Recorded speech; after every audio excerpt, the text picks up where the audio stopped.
Kwa jina naitwa Samuel Mandari, ni afisa uhusiano TANESCO mkoa wa Manyara.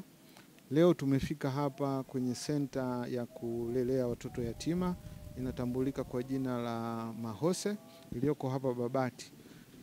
Tumefika kuwapatia jiko janja au jiko linalotumia umeme la kupikia.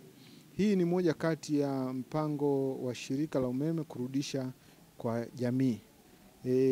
Watoto hao wanaokaa hapa ni sehemu ya jamii yetu, ni sehemu ya familia yetu, wana TANESCO, na sisi tumeona tuwaletee jiko la teknolojia ya kisasa kabisa ambalo ni jiko sanifu la pressure. Jiko hili litawafaa sana kwa sababu linatumia gharama ndogo ya umeme, linaweza kupika kitu kama maharage mpaka yakaiva kwa gharama ya chini ya shilingi 600.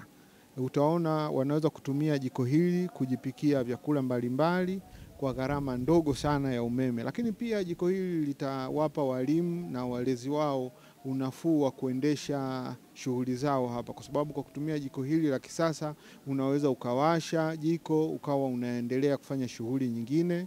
Lakini pia walimu wataweza kuwa katika mazingira safi na watalinda afya zao. Majiko haya ya kisasa ya umeme hayatoi moshi na hayaharibu mazingira kwa kukata miti, na pia ni teknolojia ambayo sasa hivi kama nchi ni agenda kutoka kwenye kuacha kutumia nishati sio safi na kutumia nishati safi. Kwa hiyo sisi tumeona katika kutekeleza agenda hii ya Mheshimiwa Rais Mama Samia Suluhu Hassan ni kuwaletea jiko hili na kuwapa kama zawadi ambayo ni utaratibu wa kurudisha kwa jamii.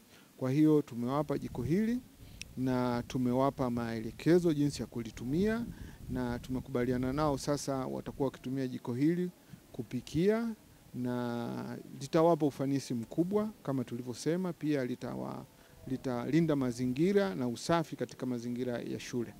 Asanteni sana, tunashukuru kwa kutuletea jiko la umeme ambalo linatumia nishati ndogo ya umeme. Tutakuwa nafuu sasa hivi kwa sababu tulikuwa tunatumia kuni, sasa hivi tutakuwa tunatumia hii nishati kwa sababu inaivisha maharage haraka, vitu vyote haraka, hautumii umeme mwingi. Kwa hiyo tunaomba jamii pia wajitahidi kutumia majiko haya ili kuepusha kufanya mazingira yawe salama zaidi. Hapo mwanzo mlikuwa mnapata adha gani, sasa hivi mnafikiri zitaisha? Adha ya kutafuta kuni, kununua, kwa mwezi tunaweza kutumia 50,000 mpaka 60 kununua kuni. Kwa sasa hivi kwa sababu mmesema hili jiko linatumia nani ndogo, kwa hiyo naweza tukawa tumepona na haya majukumu. Naomba jamii watunze mazingira kwa kutumia jiko la nishati linatumia umeme mdogo.